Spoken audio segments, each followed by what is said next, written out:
তোমার দিক থেকে একটা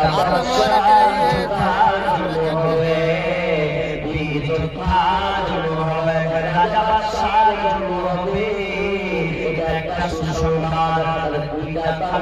খবর চলে গেল গোবিন্দার সামনে আল ফাতিহ আমি তোমাকে ভুল বুঝেছি, সত্য করেছি, আমি তোমাকে তালাক দিতে চেয়েছিলাম, কিন্তু না আমি ভুল বুঝতে পেরেছি।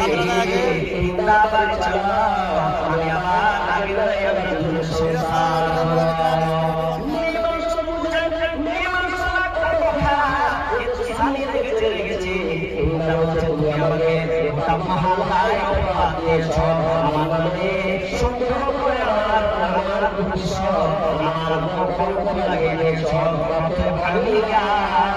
আমি আপনার সঙ্গে আমি তোমার সঙ্গে আমি বাপের বাড়ি চলে যাব।